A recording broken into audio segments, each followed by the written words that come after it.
The Furnished Room. Adapted by O. Henry. Some people in the red brick district of the Lower West Side never stay in one place for long. They move from one furnished room to another, never settling, always searching. They have no real home, but 100 temporary ones. They sing "Home Sweet Home" as a joke, carrying their few belongings in small bags. A fancy hat might be their most valued treasure, and a rubber plant in a pot is the closest thing they have to a family tree. Because of this, the houses in this district have had thousands of different residents. Each home could tell 1,000 stories, mostly unimportant ones. But surely, with so many people passing through, at least a few ghosts must have been left behind. One evening after dark, a young man wandered the streets, knocking on doors. He had already tried 11 houses. At the 12th, he set down his small, worn-out suitcase and wiped the dust from his forehead and hat. The doorbell rang, sounding faint and distant, as if coming from deep inside the house. An old housekeeper answered.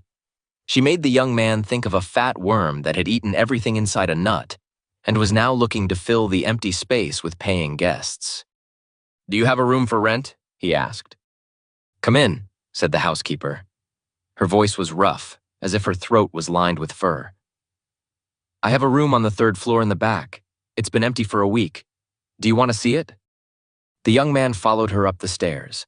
A dim light, coming from nowhere in particular, softened the darkness in the halls. Their footsteps were silent on the stair carpet, which looked nothing like fabric anymore. It seemed to have changed into something living, thick moss or lichen, sticky underfoot, as if it had been growing in the damp, sunless air. At each turn in the stairs, there were empty spaces in the walls. Maybe there had once been plants there, but if so, they had died in the stale, unclean air. Perhaps statues of saints had stood there once, but it was easy to imagine that evil spirits had pulled them down, dragging them into the dark, hidden depths of some ghostly basement below. "This is the room," said the housekeeper in her rough voice. "It's a nice room. It's not often empty. I had some very elegant people stay here last summer. Never any trouble, and they always paid on time. The water is at the end of the hall." Sprouse and Mooney stayed here for 3 months. They performed in a vaudeville act. Miss Beretta Sprouse? You might have heard of her. Oh, that was just her stage name. Right there, above the dresser, is where their marriage certificate used to hang, in a frame. The gas works fine, and you see there's plenty of closet space. Everyone likes this room. It never stays empty for long. "Do many theater people stay here?" asked the young man. "They come and go. A good number of my lodgers work in the theaters. Yes, sir, this is the theater district. Actors never stay in one place for long. But I get my fair share of them. Yes, they come and they go." He decided to take the room and paid for a week in advance. He said he was tired and would move in right away. He counted out the money, and the housekeeper told him the room was ready, even with fresh towels and water. As she turned to leave, he asked, for what felt like the 1,000th time, the question that had been stuck on his tongue. "A young girl, Miss Vashner, Miss Eloise Vashner. Do you remember anyone by that name staying here? She would be a singer, most likely. A fair girl, medium height, slender, with reddish gold hair and a small dark mole near her left eyebrow." The housekeeper shook her head. "No, I don't remember that name. Those theater folks change their names as often as they change their rooms. They come and they go. No, I don't recall anyone like that." No. Always no. For 5 months, he had searched without rest, always receiving the same answer. He spent his days questioning theater managers, agents, schools, and performers. At night, he searched through audiences in every kind of theater, from grand productions to cheap music halls so terrible that he feared finding what he most hoped for. He had loved her more than anyone. He was certain that since she disappeared from home, she was still somewhere in this vast city surrounded by water. But the city was like a bottomless pit, constantly shifting and swallowing people, hiding them beneath its surface. The furnished room welcomed its new guest in a false, empty way, like a forced smile hiding exhaustion. It seemed warm at first, but only in a sickly, worn-out way. The old furniture, the torn brocade fabric of the couch and chairs, and the cheap, narrow mirror between the two windows all reflected a tired and fading comfort. A few golden picture frames and a brass bed in the corner added to the illusion. The young man sat limply in a chair, as if he had no energy left. The room, as if it were trying to talk, seemed to whisper about all the different people who had lived there before. A faded rug, once colorful like a bright tropical island, lay in the middle of the floor, surrounded by dirty, crumpled matting. On the walls were the same pictures that always followed lonely travelers from place to place: the Huguenot lovers, the first quarrel, the wedding breakfast, Psyche at the fountain. The mantel had a simple, elegant shape, but it was covered by a cheap, crooked curtain, like the sash of a tired ballet dancer. On top of it lay small objects left behind by past guests, people who had been lucky enough to escape and move on.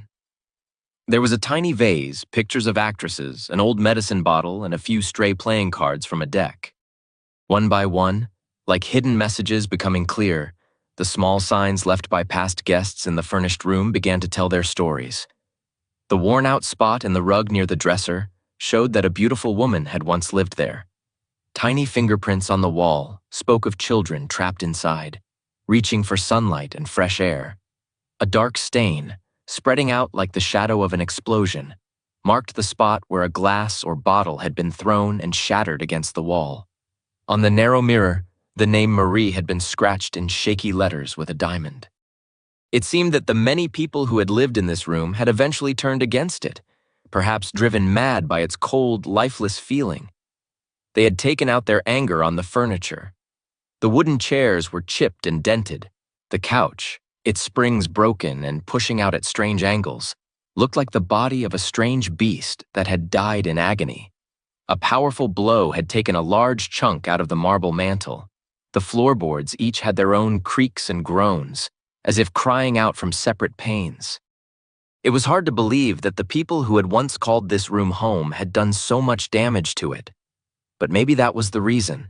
They had expected warmth and comfort, but instead found only emptiness. Maybe their anger came from the feeling of being cheated. A real home, no matter how small, can be cleaned, decorated, and loved. But this place, this room, had never been theirs. The young man sat in his chair, letting these thoughts drift through his mind.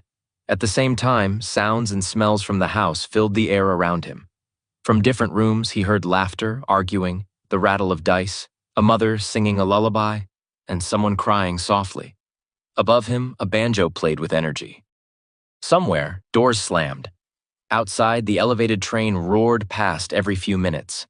A cat wailed miserably on a backyard fence, and the smell of the house surrounded him, a damp, stale odor, more like the air of a tomb than a home. It was cold and musty, mixed with the scent of old linoleum, rotting wood, and mildew. Then, suddenly, as he sat there, the room filled with the strong, sweet smell of mignonette. It came all at once, like a sudden gust of wind, so rich and clear that it almost felt like a living presence. The man gasped and cried out, "What, dear?" as if someone had called him. He jumped up, turning around quickly. The scent surrounded him, wrapping around his body like an invisible embrace. He reached out, his senses overwhelmed and confused. How could a smell call out to him? Surely it must have been a sound. But was it not the scent that had touched him, that had reached out to him? "She has been in this room!" he cried. He rushed forward, searching for some proof, some small sign that she had been there. He was sure he would recognize even the tiniest thing that had belonged to her, or that she had touched. The scent of mignonette, the smell she had loved, the one that always reminded him of her. Where had it come from? The room had only been tidied carelessly. On the flimsy dresser scarf, a few hairpins were scattered, those tiny, silent companions of every woman. But they meant nothing to him. They belonged to no one in particular. He searched through the dresser drawers. In one, he found a small, torn handkerchief. He pressed it to his face, hoping for a familiar scent. But it smelled only of heliotrope, bold and sharp. Disgusted, he threw it to the floor. In another drawer, he found random objects: extra buttons, an old theater program, a pawnshop receipt, 2 forgotten marshmallows, and a book about dream interpretations. Then, in the last drawer, he found a black satin hair bow. For a moment he froze, caught between hope and fear. But a black satin hair bow was too ordinary. It was a simple, common thing. Feminine, yes, but impersonal. It told him nothing. Then he moved quickly around the room, like a hunting dog following a scent. He ran his hands along the walls, checked the corners of the bulging floor mat on his hands and knees, and searched the mantel, tables, curtains, and furniture. He even looked inside the crooked cabinet in the corner, desperately searching for some visible sign. But he didn't realize she was already there. She was all around him, in the air, in the walls, in the scent that wrapped around him. She was calling to him, whispering through his senses so strongly that even his body could feel it. Once again, he cried out, "Yes, dear," and turned with wide, desperate eyes. But there was no one.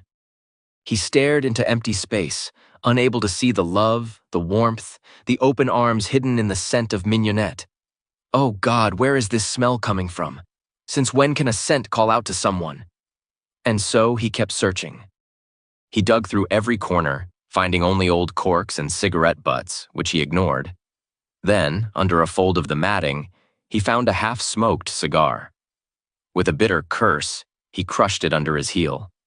He searched the entire room from one end to the other. He found small, sad traces of past tenants, forgotten and unimportant. But of her, the woman he longed for, the one who might have stayed there, the one whose presence still filled the air, there was nothing, no proof, no sign. Then suddenly he thought of the housekeeper. He rushed out of the room, running downstairs toward a door where a thin line of light shone through the crack. At his knock, the housekeeper came out. He tried to hide his excitement, but his voice and shaking hands betrayed him. "Madam, please tell me," he begged the housekeeper, "who stayed in my room before I did?" "Yes, sir, I can tell you again," she said. "It was Sprowls and Mooney, like I said before. Miss Beretta Sprowls, that was her stage name in the theaters. But she was really Mrs. Mooney. My house is known for being respectable. Their marriage certificate was framed and hung right over—" "What did Miss Sprowls look like?" he interrupted. "Why, she had black hair, sir. She was short and heavy with a funny face. They left a week ago last Tuesday." "And before them?" "There was a single gentleman who worked in the hauling business. He left without paying me for a week. Before him was Mrs. Crowder and her 2 children. They stayed for 4 months. Before them was old Mr. Doyle. His sons paid for his room. He lived there for 6 months." "That takes us back a full year, sir. I don't remember further than that." He thanked her and slowly returned to his room. It was empty now. The warmth, the energy, the feeling that had filled it before was gone. The scent of mignonette had disappeared. In its place was the old, stale smell of dusty furniture and air that had been trapped for too long. His last bit of hope faded, taking his faith with it. He sat down, staring blankly at the dim, flickering gaslight. Then, after a while, he stood up, walked to the bed, and began tearing the sheets into strips. With his knife, he wedged the fabric tightly into every crack around the windows and door. He made sure everything was sealed tight. Then he turned out the light, turned the gas on full, and lay down on the bed, feeling almost at peace. It was Mrs. McCool's turn to go out for beer. She brought it back and sat down with Mrs. Purdy in the basement room where housekeepers gathered, a place where secrets were rarely buried for long. "I rented out my 3rd-floor back room tonight," said Mrs. Purdy, taking a sip from her foamy glass. "A young man took it. He went to bed 2 hours ago." "Did you now, Mrs. Purdy, ma'am?" said Mrs. McCool, nodding with admiration. "You sure have a way of renting out rooms like that. But did you tell him?" She added in a hushed, secretive voice. "Rooms," said Mrs. Purdy, her voice rougher than ever, "are meant to be rented. I did not tell him, Mrs. McCool." "Of course not, ma'am. That's how we make a living," said Mrs. McCool approvingly. "Plenty of people wouldn't take a room if they knew someone had, well, taken their own life in it." "As you say, we have to make our living," said Mrs. Purdy. "That's the truth, ma'am. And to think, it was just 1 week ago today that I helped you lay out the body from the 3rd-floor back room. Such a young girl to do such a thing. With gas, too. She had such a sweet face, Mrs. Purdy, ma'am." She would have been called pretty, agreed Mrs. Purdy, nodding but still slightly critical, if it weren't for that mole, the one right by her left eyebrow. She lifted the beer jug. Go on, Mrs. McCool. Fill your glass again.